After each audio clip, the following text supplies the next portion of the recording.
Muy buenas noches, mi nombre es Elías Parra, estudiante de la Universidad Central de la Facultad de Educación Básica del segundo semestre, y el día de hoy vamos a hablar con respecto a un trabajo de redacción y comprensión de textos con el magíster Pablo Pozo. Soy del grupo 4. Voy a hablarles con respecto a la entrevista. La entrevista es una técnica para obtener información de una manera oral y personalizada, donde hay uno o más entrevistados y también hay un entrevistador. Los tipos de entrevista pueden ser estructurada, el entrevistador lee un sinfín de preguntas predeterminadas, puede también ser semiestructurada, que es mucho más flexible, o puede ser también no estructurada, que también se le llama profunda. Las fases de la entrevista. La primera es la preparatoria, que es el momento previo a la entrevista. La apertura, cuando se encuentra con el entrevistador. El desarrollo, que es el intercambio de información. El cierre, se hace un recuerdo de lo hablado. Las ventajas de la entrevista son las siguientes, que no tiene límite de espacio temporal. Se puede orientar el tema hacia un objetivo determinado. La observación propia y ajena. Las fases de la entrevista son preparación, que es donde se planifica, organiza y analiza al entrevistado, y también se elabora los objetivos y preguntas para las entrevistas. La segunda, apertura, es cuando se pacta una cita con el entrevistado para iniciar las preguntas correspondientes. La tercera, el desarrollo, es el núcleo de la entrevista, donde el entrevistador y el entrevistado intercambian información. Y cuarta, el cierre. A continuación vamos a hacer una entrevista con mi hermana, que es docente de la Unidad Municipal de Calderón. Su nombre es Consuelo Parra y vamos a proceder con la entrevista en estos momentos.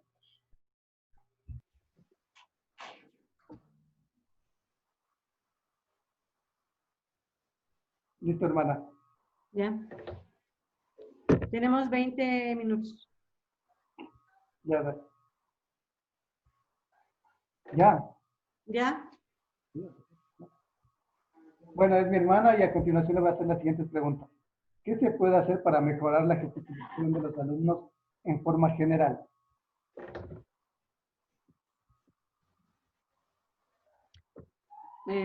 Muy buenas tardes o buenas noches. Soy la profesora Consuelo Parra. Eh, Tengo a mi cargo niños de preparatoria. Trabajo en la unidad educativa Calderón 2, ubicada en Calderón, y para mí es un gusto poder colaborar con esta actividad tan bonita. Listo, hermana, por favor, ¿qué se puede hacer para mejorar la gesticulación de los alumnos de forma general? La Gesticulación de los alumnos.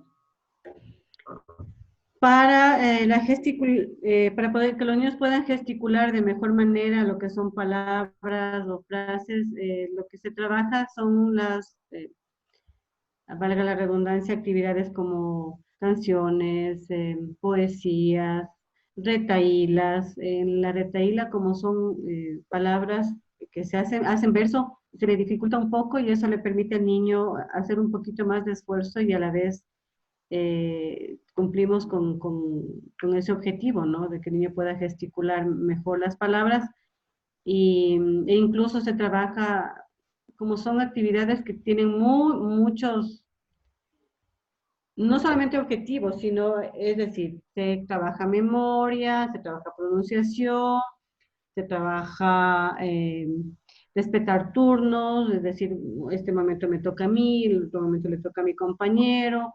En una actividad se puede sacarle mucho provecho, porque incluso hace que el niño pueda respetar su turno y valorar lo que él dice y valorar lo que su compañero también, ¿no?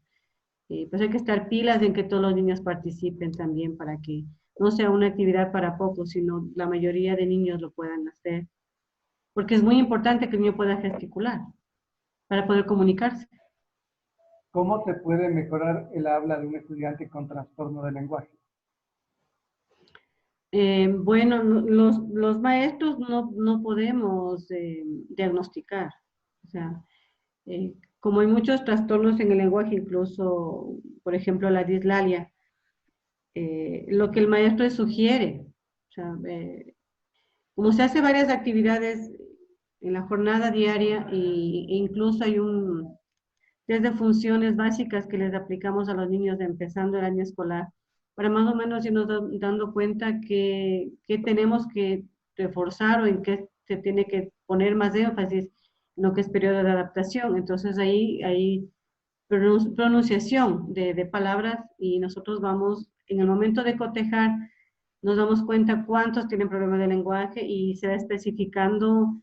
Yo en este año trabajé con 2 niños con problemas de lenguaje. Un niño lo superó hasta el mes de marzo que trabajamos y el niño donoso no logramos, pero a ella se le pidió de favor. Pues yo ya tuve su hermanito el año anterior, que tuvo la misma dificultad de lenguaje.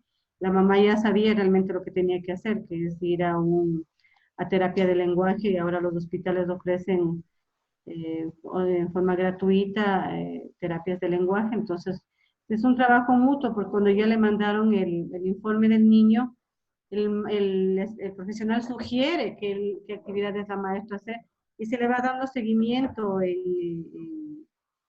continuo. Nosotros tenemos atención a padres, entonces la mamá iba en forma periódica y yo le preguntaba cómo iba o si veía que no, el niño donoso no le veía ningún progreso, era porque a lo mejor la mamá tampoco era muy constante en los ejercicios, porque todo es con ser constante también, para que el niño pueda mejorar el lenguaje.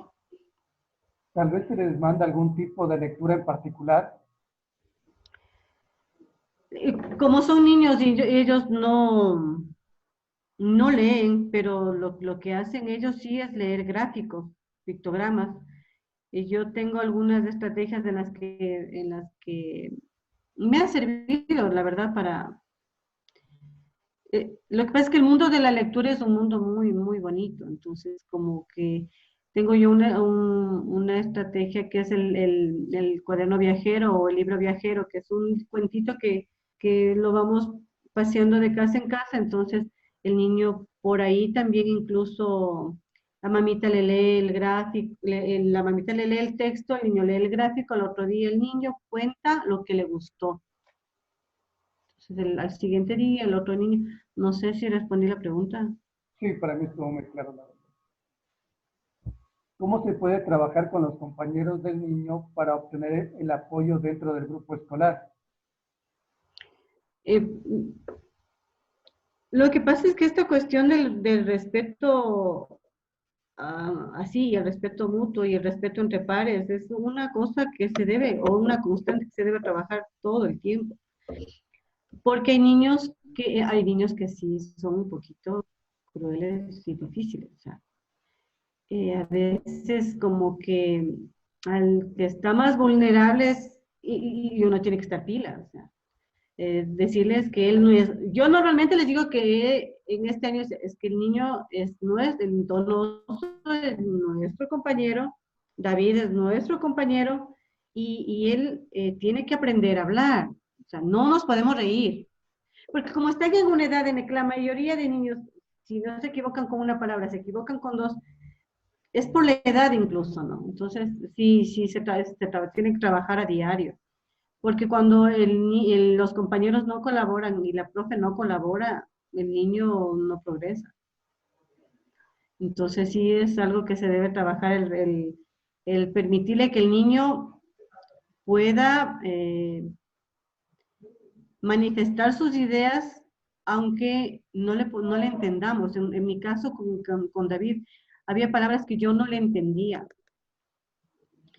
Pero cuando ya el hecho de que hable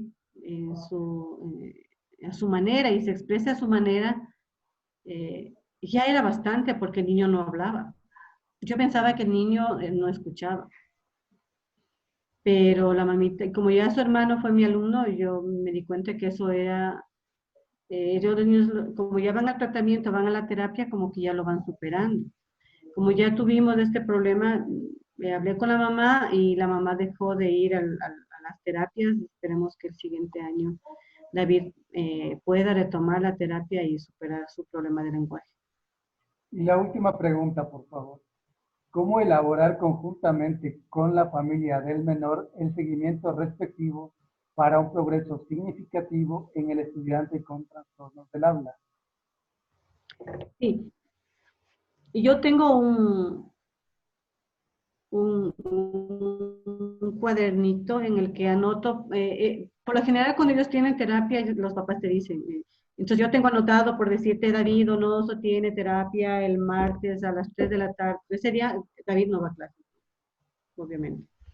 Entonces, al otro día en atención a padres o cuando ya le toca, o incluso a la salida, la señora le retiraba, y es lo que sea, yo hago normalmente con la mayoría de niños que tienen algún problema, sea de salud, de lo que sea. Siempre al otro día yo siempre pregunto. Entonces, digo, pregunto cómo le fue, o la mamá me dice no fui. Hay que crear la conciencia, sí, hay que crear la conciencia de que para él es importante comunicarse, sí, que no es divertido que el niño de niño hable mal y de adulto lo siga haciendo. O sea, que hay que descubrir cuál es el problema y el meollo del asunto y descubrir por qué razón, porque el niño podría ser sordo, porque el niño podría tener frenillo, el niño podría tener dislalia. O sea, la mamita tiene que saber cuál, y una vez que ya se sabe, yo sí les pido que me tengan al tanto de cuál es el compromiso de ellos para llevar al médico, si es que ha hecho los ejercicios. Y tú te das cuenta, cuando el niño va progresando, tú te das cuenta que el seguimiento lo están haciendo en casa. Porque en el aula sí hay el compromiso, ¿no es cierto? Porque ella les hace pronunciar, les hace cantar, y ves que el niño se esfuerza, por eso sabes que el niño también ya eh, se esfuerza por hacer las cosas, o por pronunciar, que es lo que estamos tratando, la pronunciación. Entonces ya sabemos también qué tipo de conflicto. Siempre tiene que haber un compromiso. O sea, la madre tiene que asumir que hay un problema y que ese problema tiene que ser tratado. Porque si la mamá no asume que hay un problema, es que la profe puede decirle cosas maravillosas, y si la mamá no toma en cuenta que y supera esa negación, es decir, no es que mi hijo es por la edad, es porque debe, o sea, tiene que entender que sí hay un problema y que lo tiene que solucionar. Lo tiene que solucionar pronto para que cuando él vaya a segundo de básica no vaya con ese mismo problema, porque los niños son más grandes y los niños tienen más necesidades de expresarse. O sea, que es muy frustrante cuando uno no entiende lo que el niño te quiere decir. Muchas gracias Entonces por sí tu es tiempo, hermano. importante por comunicarse y por todo. Muchas gracias por tu tiempo, hermano. ¿Quieres despedirte? Sí, que ha sido un gusto trabajar.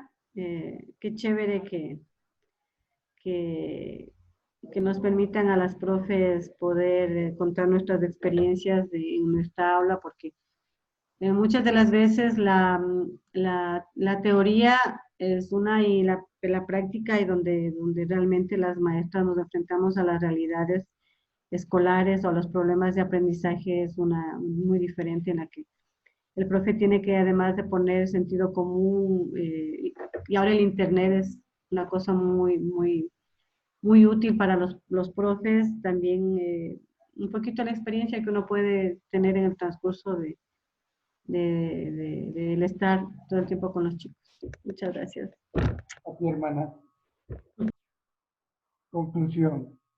El saber expresarnos como docentes de una manera correcta, utilizando las palabras adecuadas y la entonación debida, es de fundamental para que el mensaje llegue de la manera más ágil y clara hacia nuestros estudiantes, para podernos hacer entender, y de igual manera es importante saber callar y escuchar a nuestros alumnos todo lo que tengan que decir para poder desarrollar empatía con ellos y también poder conocer su entorno.